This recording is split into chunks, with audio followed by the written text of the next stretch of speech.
Ya, masih bersama kami di WJB, Waktu Jurnalistik Bercerita. Nah, di sini saya bersama 3 orang duta pelajar dan 2 orang duta genre Kota Medan. Nah, di sini saya akan bertanya-tanya tentang gimana sih selama proses untuk menjadi duta genre dan duta pelajar. Nah, di sini sebelum itu sini kita perkenalan dulu mulai dari kakak boleh perkenalkan? Baiklah, perkenalkan nama saya Juwairia. Saya berasal dari SMA Laksamana Martadinata. Perkenalkan, nama saya Muhammad Ihsan Mauzan. Saya berasal dari SMA Laksamana Martadinata. Perkenalkan, nama saya Adinda Maulidia. Saya dari SMA Laksamana Martadinata. Nah, sobat-sobat semuanya, ini adalah duta-duta hebat dari Laksamana Martadinata. Beri tepuk tangan dulu untuk teman-teman hebat kita. Nah, di sini saya akan menanya beberapa proses mereka sampai kepada tahap hingga akhir ini menjadi seorang finalis duta genre dan duta pelajar Indonesia. Nah, kita mulai dulu dari finalis duta genre. Nah, saya ingin bertanya nih, apa aja tahapan-tahapan yang Anda rasakan selama karantina, ataupun proses-proses sampai pada tahap akhir grand final kemarin? Mungkin mulai dari siapa dulu? Dari Juwai, ya silakan dari Juwai. Jadi di karantina itu kita 3 hari. Nah, hari pertama itu ada namanya quizzes. Terus kita juga diisi materi-materi gitu kayak ini genting tentang public speaking. Selain itu di hari pertama itu kita juga ada yang namanya personality and knowledge test. Ya, selanjutnya itu ada tahap wawancara ya? Iya. Ya, wawancara dan pemaparan program kerja. Sebelum karantina, calon-calon finalis duta genre ini ada melewati beberapa tahap prakarantina yang dimana prakarantina ini ada challenge membuat konten dan beberapa poster edukasi. Nah, itu adalah tahapan-tahapan mereka selama karantina proses 3 hari. Nah, sebelum sampai kepada tahapan karantina, pengalaman apa sih yang kalian dapatkan dari selama karantina itu? Dari Juwai boleh? Kalau pengalamannya sih banyak sih Pak. Soalnya jadi lebih percaya diri. Di samping itu juga kita jadi lebih terbuka pikiran kita untuk nggak selalu mandang sesuatu tuh dari menang dan kalahnya gitu. Terus dari Mojan? Saya sendiri Pak, pengalamannya sangat seru, terutama soft skill kita itu jadi lebih terasa.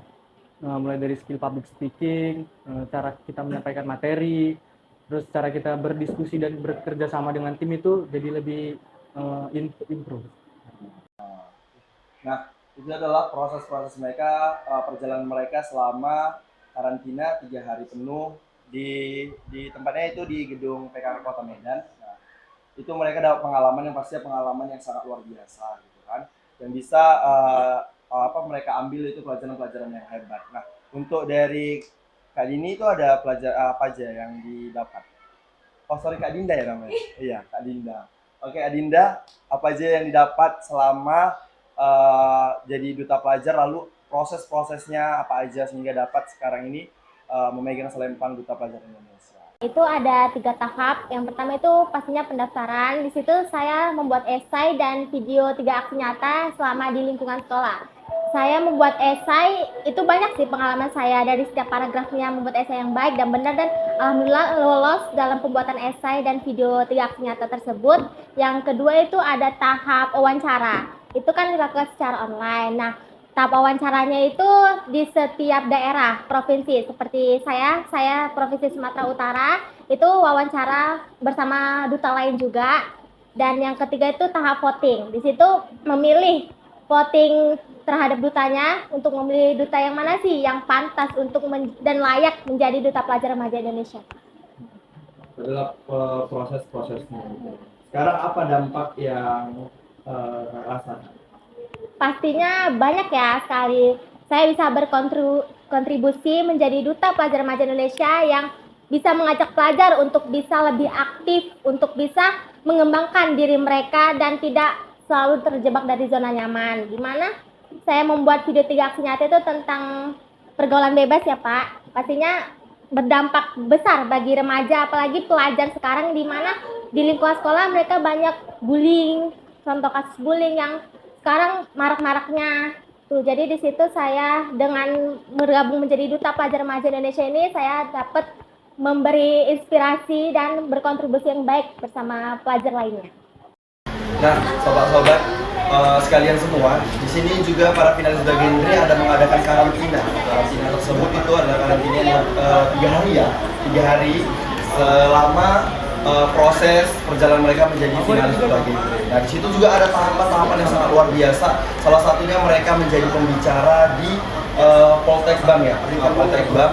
Mereka ini adalah pembicara di depan mahasiswa Poltekbang, Poltekbang Medan ya, Poltekbang Medan. Nah, mungkin kita akan menanya kepada mereka gimana sih proses mereka hingga sampai ke titik untuk berbicara di depan publik, yaitu apalagi dengan anak-anak Poltekbang. Nah, mungkin kita mulai dari Kak Joy. Jadi selama kami karantina selama 3 hari. Hari pertama itu kami ada di materi speaking, speaking. Lalu kami ada dikasih quiz juga kira-kira. Jadi itu juga bagian dari penilaian. Bisa PR atau bisa IS atau Mereka ini adalah bicara di depan mahasiswa Poltekbang. Secara ini kita harus pendapat dan secara spontan kita belajar misalnya mengenai tentang KM kita termasuk kebangsaan. Lalu yang hari kedua kami tuh ada namanya program kerja dan personality and world test dan KM tuh Lanjut aja. jadi di hari kedua itu kami ada namanya program kerja dan personality and world test. Terus kalau knowledge test. Jadi di hari kedua itu kami ada namanya program atau program kerja dan personality and work test. Nah, kalau di program itu kita buat sebuah program kerja untuk remaja-remaja, misal tentang kesehatan mental yang akan berdampak ke depannya. Lalu untuk personality itu bisa tentang pribadi kita, lalu tentang kebangsaan kita, wawasan keilmuan, ada secara spontan semuanya. Selanjutnya itu dari ketiga itu gimana kita ini sosialisasi di Poltekbang dan kami ini sebagai pemateri. Kami itu membawa materi berupa tentang inti, anemia dan gizi. Nah, kami itu membawa materi tentang label pada makanan. Dan selanjutnya setelah sosialisasi tahap selanjutnya ada Gema Bakat Budaya yang dimana setiap kelompok dan setiap finalis Duta Genre itu menunjukkan bakatnya masing-masing secara spontan dan itu diberi waktu selama 10 menit per kelompok.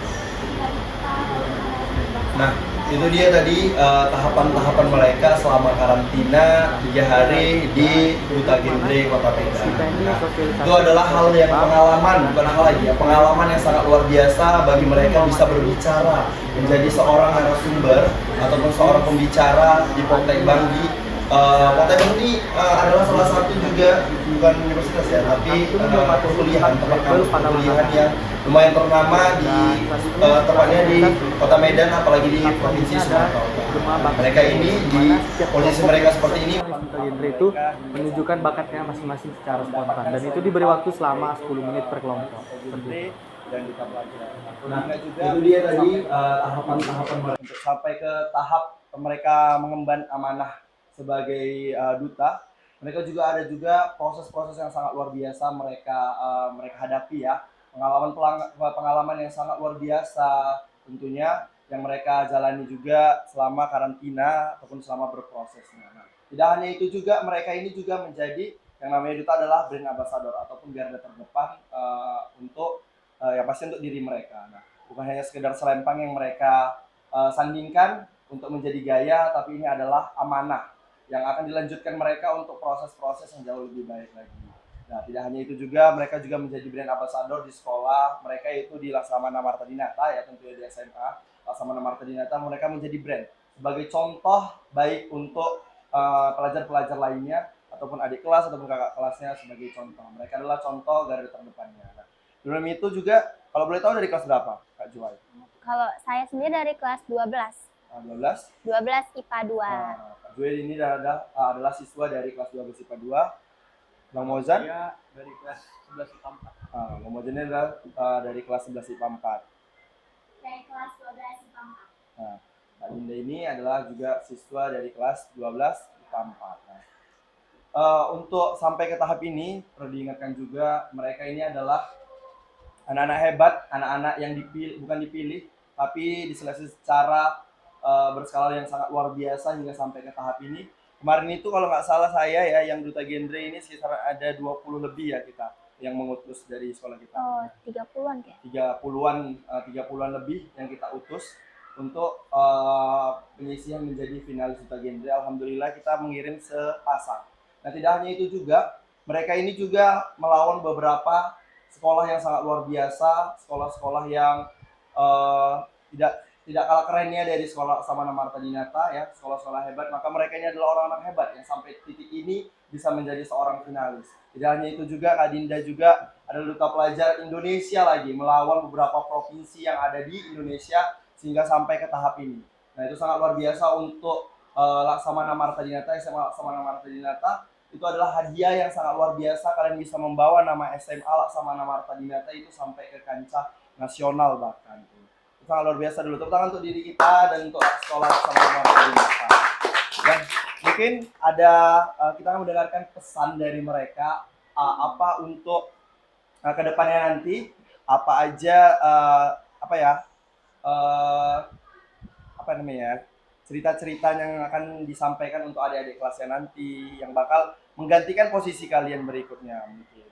Mungkin dari siapa? Dari Mozan dulu, Pak. Dari Mozan? Ya, dari Mozan. Apa?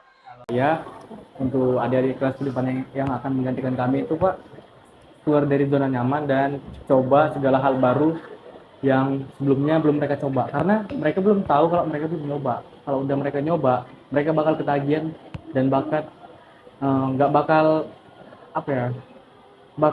nggak nyangka bisa sampai di titik itu. Kalau untuk saya sendiri sama adik-adik kelas, ya jangan stuck terus di zona aman. Mungkin kalian nggak gagal, tapi kalian nggak tahu rasanya berhasil. Kan? Kalian bisa nyoba gimana sih di luar sana, gimana cara orang berpikir, bekerja, dan berkontribusi sebagai pelajar yang baik.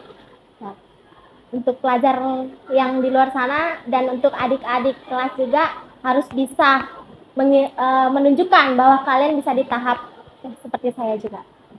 Dari Kak Juwai? Dari Kak Juwai? Kalau dari saya sendiri untuk adik-adik kelas, coba kita itu berusaha untuk jadi seorang pribadi yang bermanfaat. Tanpa selempang ataupun tanpa gelar, kita bisa bermanfaat untuk orang lain. Tidak harus menyandang gelar dulu baru bisa bermanfaat. Dan selain itu, saya punya pesan agar kita itu jangan melihat dunia itu menang kalah atau bumi dan langit gitu. Kita tuh anggap bahwa kita juga pribadi yang bisa berkembang. Jadi kita nggak boleh memandang atas menang dan kalah. Kalau kita selalu memandang atas menang dan kalah, kita bakal selalu terpojok. Jadi kita harus lebih terbuka pikiran kita untuk kedepannya. Itu pesan-pesan dari mereka untuk ya bukan untuk adik kelas sih, tapi untuk semuanya yang akan menonton dan menyaksikan itu juga. Nah, kesimpulan yang saya ambil bahwasannya keluarlah dari zona nyaman kalian, buktikan kepada dunia kalian itu juga bisa lebih hebat daripada mereka. Bukan jangan hanya stuck di tempat itu aja, tapi bukalah mata kalian, tunjukkan kepada dunia bahwasannya kalian itu jauh lebih baik juga dari yang sebelum-sebelumnya, ya kan? Nah, itu aja mungkin, ya kan? Nah, kita tes dulu ya dari kita, WJB dulu ya. Udah tahu WJB? Pakai mana? WJB, waktu jurnalistik bercerita. Nah, kita ulang ya. WJB, Waktu jurnalistik bercerita. Nah, mungkin itu aja yang bisa saya sampaikan dan para teman-teman duta sampaikan. Mungkin tidak ada lagi pesan. Saya tutup. Terima kasih. Sampai berjumpa di podcast selanjutnya. Nah.